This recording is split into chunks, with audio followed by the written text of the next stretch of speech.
Bismillahirrahmanirrahim. Assalamualaikum warahmatullahi wabarakatuh. Alhamdulillahirabbil alamin. Asyhadu alla ilaha illallah wa asyhadu anna Muhammadar Rasulullah. La haula wala quwata illa billah. Di pagi hari ini alhamdulillah kita sudah memasuki hari-hari yang mau menjelang Idul Fitri. Kurang 2 hari lagi insya Allah ya ibu-ibu yang berbahagia, ibu-ibu Aisyah Kota Malang. Semoga seluruh amalan ibadah kita selama bulan suci Ramadan diterima oleh Allah Subhanahu wa taala serta diampuni seluruh dosa-dosa kita dan kita menjadi suci kembali. Ya ibu-ibu, di pagi hari ini saya diberi kesempatan untuk menyampaikan mengenai fungsi serta syarat-syarat mengenai wakaf ya. Jadi kenapa atau apa yang melatar belakangi ini penting ya. Karena memang dari Majelis Hukum dan HAM Pimpinan Daerah Aisyah Kota Malang untuk mencakup ke ranting maupun cabang secara struktural belum memiliki majelis hukum dan HAM di ranting dan cabang ya. Sedangkan banyak ya bisa jadi yang warga atau simpatisan atau anggota yang mewakafkan tanahnya atau tanah dan rumah, dan itu yang pasti langsung biasanya menemui pimpinan ranting atau pimpinan cabang. Nah, dengan harapan ini tidak langsung kita sosialisasikan seperti apa menurut kompilasi hukum Islam yang berlaku di Indonesia yang telah menjadi hukum positif ya. Apa yang harus kita lakukan jika ada orang ya. Jadi kita sebut di sini harus tahu orang ya. Yang mana orang itu atau kelompok orang ya. Jadi dia mau mewakafkan misalnya. Nah, itu kita harus tahu istilah-istilah dulu. Nanti ada wakif, Ibu ya. Ada nazir ya. Jadi dia yang mau mewakafkan itu namanya wakif ya. Boleh orang ya. Boleh badan hukum di sini maksudnya ya. Tuh. Kemudian kalau nazir ya itu kelompok orang atau badan-badan hukum yang diserai tugas pemeliharaan. Ingat ya, di sini memelihara, mengurus benda wakaf itu tugasnya si nazir. Salah satunya adalah Muhammadiyah, karena Muhammadiyah telah berbadan hukum ya ini ya. Jadi bedanya antara wakif sama nazir apa? Kalau wakif itu boleh orang, perorangan tuh boleh. Kalau nazir tidak boleh perorangan. Ya. Jadi misal saya mewakafkan kepada Ustadz X atau Kiai Y atau itu tidak boleh. Ingat ya, tidak boleh. Ke pribadi tidak boleh. Karena apa? Jelas di pasal 215 kompilasi hukum Islam itu menyatakan bahwa nazir itu kelompok orang atau badan hukum yang diserai tugas pemeliharaan dan pengurusan benda wakaf. Mungkin sudah tidak asing lagi Ibu ya. Ibu pernah mendengar ya, ibu bisa jadi atau baca koran atau di berita online ya, bahwa ada tanah yang berdiri mungkin masjid atau apa, kemudian ternyata dimiliki pribadi, pada dulu wakaf miliknya ini misal gitu ya, menjadi milik pribadi. Nah ini makanya harus hati-hati ya, memilih nazir itu harus hati-hati ya. Nazir itu ya yang memenuhi kriteria tadi, salah satunya adalah kelompok orang atau badan hukum. Harus dicek dulu ya, jangan sampai menjadi milik perorangan atau menjadi milik pribadi. Nah ini hati-hati Bu ya.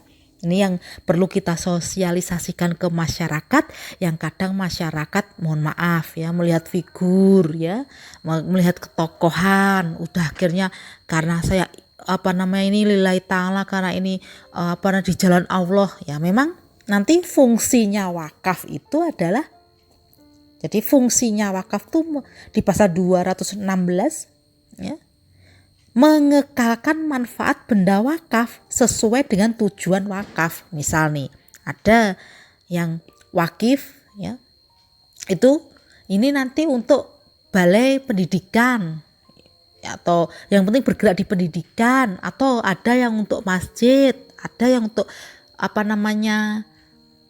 kesehatan. Misal ini adalah harus dimanfaatkan benda wakaf itu sesuai tujuan wakaf tuh ya. Ini Bu, jadi fungsinya ke sana ya. Jangan sampai kemudian ya kan ya, si wakif menyampaikan bahwa ini digunakan untuk pendidikan nantinya gitu.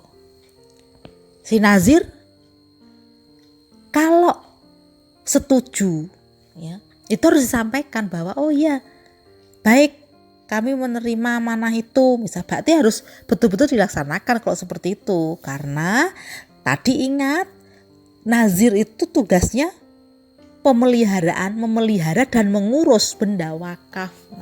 Jadi tidak mudah ya Bu ya, untuk sebagai badan hukum ya, atau kelompok orang ya, sebagai nazir ya.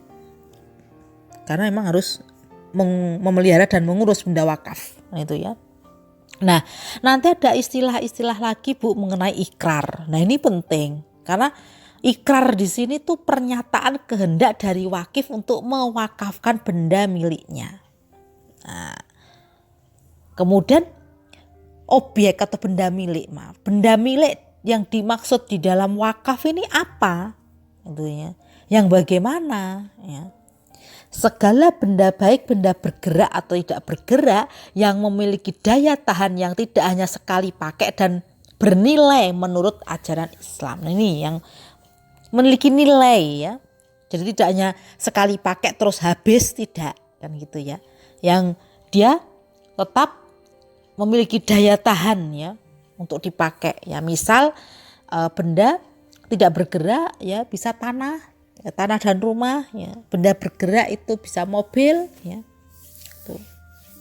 Jadi ke sana. Nah, kemudian nanti ada istilah, mungkin beberapa ibu tak asing lagi dengan istilah PPAIW. Yaitu pejabat pembuat akta ikrar wakaf, PPAIW itu ya. Yaitu petugas pemerintah yang diangkat berdasarkan peraturan yang berlaku, berkewajiban menerima ikrar dari wakif dan menyerahkannya kepada nazir serta melakukan pengawasan untuk kelestarian perwakafannya. Tuh. Nah, jadi PPAIW di sini juga tidak mudah juga tugasnya karena harus mengawasi, dirawat enggak sih itu yang diwakafkan, begitu ya. Jadi itu diawasi ya. Tuh. Si wakif dulu ini menyerahkan kepada nazir dengan harapan untuk apa?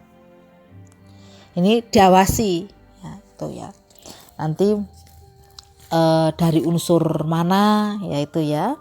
Ini yang perlu kita singgung. Yang pertama itu mengenai nazir dulu ya. Jadi untuk syarat nazir tadi ya.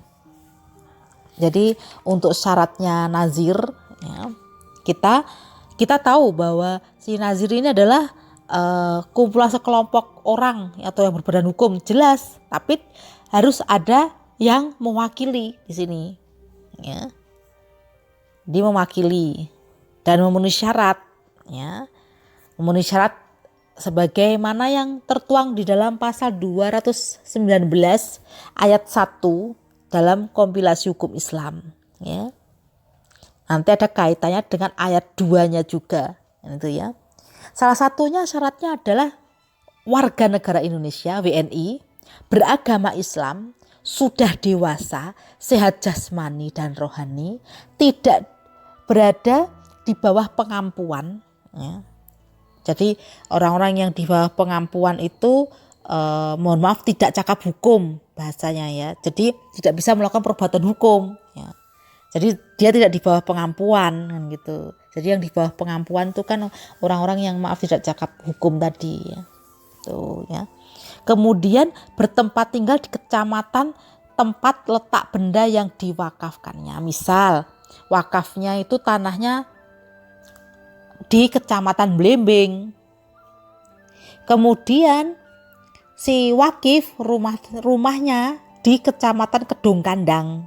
Nah, maka si nazir itu dari Blembing, kecamatan Blembing, kayaknya sesuai dengan letak benda yang diwakafkannya. Gitu ya. Makanya misal letaknya di kecamatan Blembing, berarti nanti ya bisa jadi ibu-ibu cabang Blembing kan begitu ya.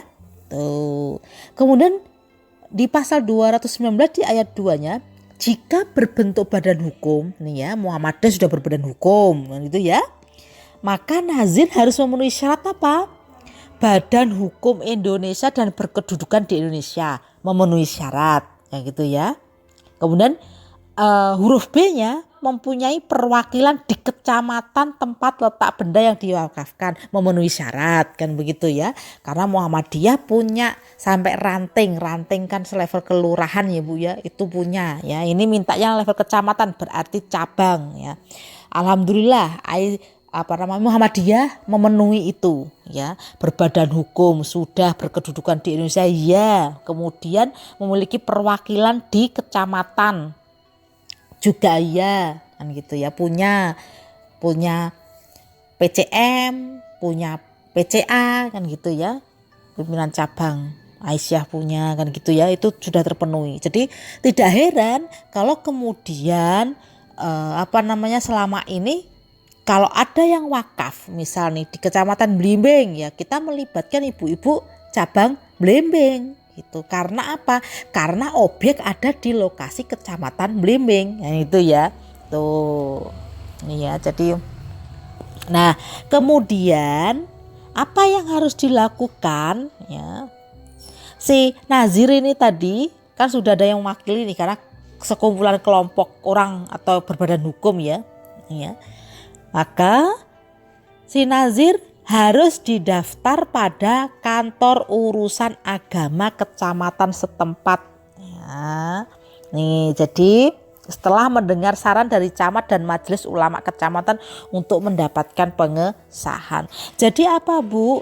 Si nazir tadi kan sudah siapa tadi yang ditunjuk kan gitu ya, si nazir ya, cabang Aisyah cabang atau cabang Muhammadiyah bisa begitu ya. Nah ini siapa personnya harus terpenuhi tadi ya, semuanya yang sudah saya sebutkan tadi terpenuhi. Nah ini ternyata harus apa Bu?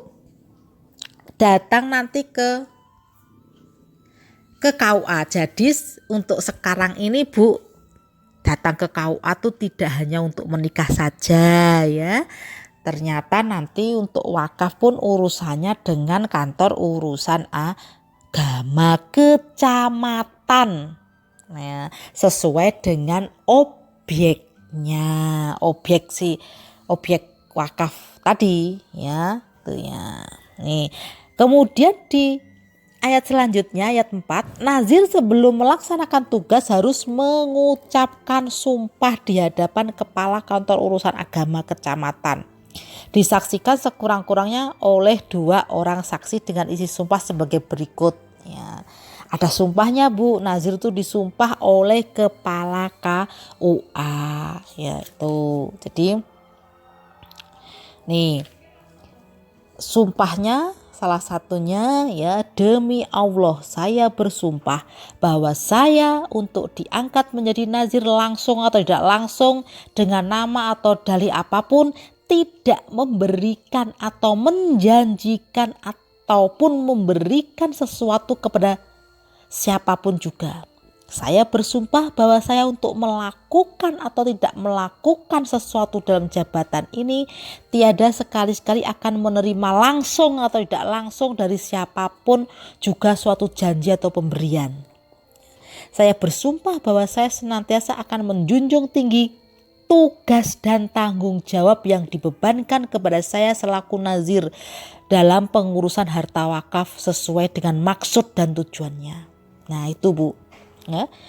Jadi ibu-ibu jika menerima tanah wakaf ya, tanah dan rumah wakaf ya, kita harus betul-betul ini menjunjung tinggi tugas dan tanggung jawab yang dibebankan kepada saya selaku nazir. Nah ini jadi kita bantu meskipun namanya nanti semuanya namanya Muhammadiyah ya Bu ya, karena badan hukumnya Muhammadiyah. Namun nanti pengelolaannya ya di manajemen dikelola oleh ibu-ibu Aisyah. Itu boleh ya. Hanya namanya secara yuridis namanya Muhammadiyah ya. Itu kita dalam rangka membantu Muhammadiyah sebagai nazir untuk apa? Menjunjung tinggi tugas dan tanggung jawabnya sebagai nazir ya Bu ya. Tuh. Jumlah nazir yang diperbolehkan untuk 1 unit perwakafan ya ini sekurang-kurangnya terdiri dari 3 orang dan sebanyak 10 orang yang diangkat oleh kepala kantor urusan agama kecamatan atas saran majelis ulama kecamatan dan camat setempat. Nah Ibu ya, yang perlu kita perhatikan Ibu, kita sebagai nazir itu betul-betul harus teliti ya, harus kita perhatikan betul objek yang kita terima ya, bersih, clear atau tidak, maksudnya apa, sedang sengketa atau dalam masalah apa tidak ya, harus kita telusuri. Kemudian si wakif langsung yang bersangkutan apa tidak, sesuai dengan namanya apa tidak ya. Di SHM-nya kalau berupa tanah, rumah ya, atau rumah dan tanahnya misal, itu harus ditelusuri dulu ya. Kalau memang misal ya beberapa yang kita selesaikan ya, itu kalau ada yang ini namanya yang tersebut di dalam SHM ini baru saja meninggal dan beliau waktu itu berpesan bahwa ini akan diwakafkan rumah dan tanahnya, maka itu prosesnya nanti lain Bu. Prosesnya harus turun waris dulu, jadi harus di SHM itu harus balik nama kepada seluruh ahli waris yang ada, yang sah, ahli waris yang sah. Kenapa harus seperti itu? Karena logikanya adalah orang yang telah meninggal itu tidak bisa melakukan perbuatan hukum.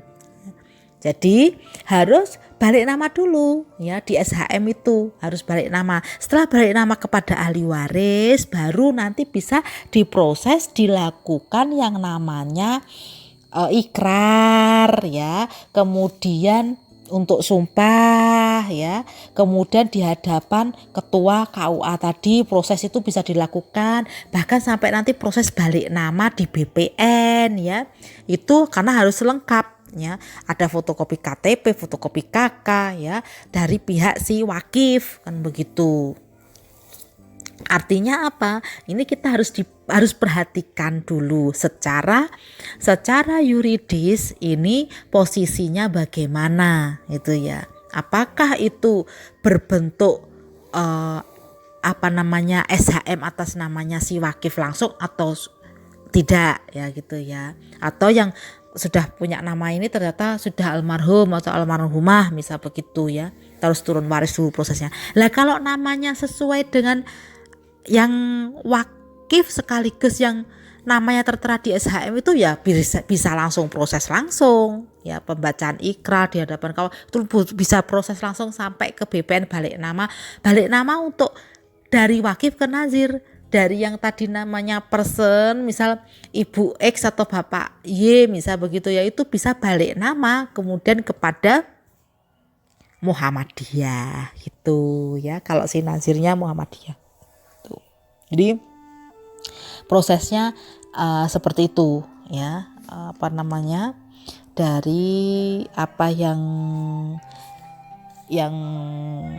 penting ya harus diperhatikan adalah kita perkumpulan orang atau yang berbadan hukum ini yang sebagai nazir itu harus melakukan apa saja pengecekan ya, dicek ya, termasuk misal status dari secara hukum ya, objek itu statusnya apa ya.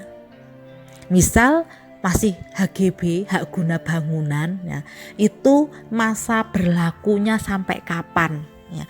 Jangan sampai nanti hak guna bangunan ya HGB ya, belum SHM, karena lain ya Bu ya. Kalau sudah SHM itu berlaku selamanya ya, tuh kalau SHM ya. Tapi kalau HGB kan ada masa waktunya ya. Nanti kalau HGB-nya sudah mati ya, itu akan menghidupkan ke SHM lagi, itu butuh proses yang panjang dan lama kan begitu. Karena apa? Kalau masih HGB kan nanti kalau tidak ditingkatkan ya, peningkatan hak namanya ya, dari HGB ke SHM, kalau tidak ditingkatkan haknya, maka nanti otomatis bisa balik kembali menjadi milik negara. Begitu. Jadi kalau statusnya tanahnya itu masih HGB, hak guna bangunan ya, ini harus dicek dulu apakah tanah yang diwakafkan kepada kami misal nazir ini, kita cek dulu statusnya HGB apa sudah SHM. Kalau sudah SHM itu untuk selamanya. Nah ini yang perlu diperhatikan ya Bu ya. Jadi kita harus teliti ya, dicek kan begitu. Jangan sampai kemudian setelah mati ya HGB-nya kemudian baru loh ternyata masa HGB-nya sudah mati. Nah ini harus diperhatikan ya. Nih, kemudian kewajiban dan hak-hak dari si nazir kita ulas pasal 220 ya di ayat 1. Nih supaya bagaimana kita sebagai nazir, kewajiban kita apa sih gitu ya. Nah, kewajiban kita itu berdasarkan ayat 1 ya. Nazir berkewajiban untuk mengurus dan bertanggung jawab atas kekayaan wakaf serta hasilnya dan pelaksanaan perwakafan sesuai dengan tujuannya menurut ketentuan yang diatur oleh Menteri Agama. Artinya apa? Misal tanah wakaf tersebut misal ditanami pisang misal, berarti nanti si nazir karena kelompok orang atau berbadan hukum tadi itu hasilnya bisa untuk badan hukum tadi yang mengelola si nazir tadi ya. Nah, nazir diwajibkan membuat laporan secara berkala atas semua hal yang menjadi tanggung jawabnya. Nah, ini ya. Jadi, ini ayat yang kedua berdasarkan pasal 220 itu menyatakan bahwa nazir terus diwajibkan membuat laporan kepada kepala KUA kecamatan setempat ya, dengan tembusannya kepada Majelis Ulama Kecamatan dan Camat setempat. Nih, nanti tata cara pembuatan laporan seperti apa yang dimaksud itu dalam ayat 2 tadi dilaksanakan sesuai peraturan berdasarkan permen ya, peraturan Menteri Agama. Nah ini ya.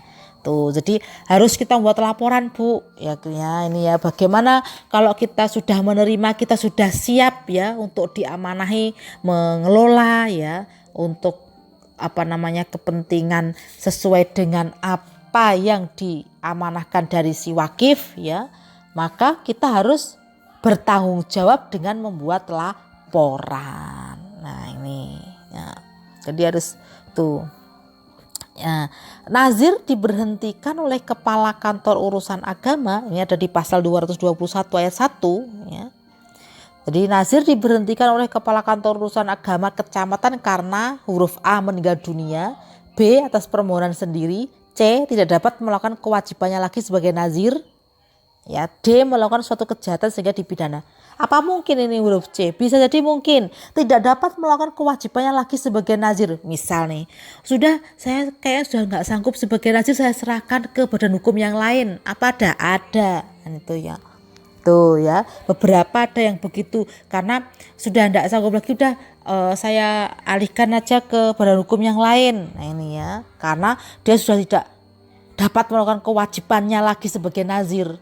Karena tadi kan ada kewajiban yang harus dipenuhi sebagai nazir yang harus dilaksanakan ya. Jadi ada kewajiban nazir ya, nanti ada haknya nazir ya.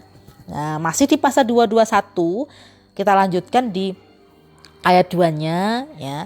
Bila mana terdapat lowongan jabatan nazir karena salah satu alasan sebagaimana tersebut dalam ayat 1, maka penggantinya diangkat oleh kepala kantor urusan agama kecamatan atas saran Majelis Ulama Kecamatan dan camat setempat. Nah, di ayat 3-nya, seorang nazir yang telah berhenti sebagaimana dimaksud dalam ayat 1 huruf A, ya, huruf A tadi meninggal dunia, ya, tidak dengan sendirinya digantikan oleh salah seorang ahli warisnya. Jadi tidak bisa kemudian diturunkan, misalnya si nazir meninggal nih, berarti terus karena meninggal kemudian diturunkan kepada anaknya juga sebagai nazir, digantikan posisinya, tidak bisa. Tidak dengan sendirinya digantikan oleh salah seorang ahli warisnya. Dia ahli warisnya tidak bisa menggantikan posisi si nazir yang sudah meninggal tadi, kan gitu ya. Nah, terakhir karena ada kewajiban nazir tadi, sekarang ada haknya, ya. Pasal 222 dalam kompilasi hukum Islam buku 3, ya, mengenai wakaf, nazir berhak mendapatkan penghasilan dan fasilitas yang jenis dan jumlahnya ditentukan berdasarkan kelayakan atas saran Majelis Ulama Kecamatan dan kantor urusan agama kecamatan setempat. Itu ya kira-kira ibu-ibu, mungkin ada yang ingin tanyakan hal-hal yang mengenai wakaf, ya, di tempat ibu masing-masing, di ranting, di cabang, ya. Ini karena memang persoalan wakaf, ya, ini bisa jadi harus ekstra sabar karena memang berkaitan dengan kekayaan yang mana dialihkan kemudian digunakan untuk kepentingan umat, ya, untuk kepentingan agama, yaitu melalui nazir tadi yang diberi amanah tadi.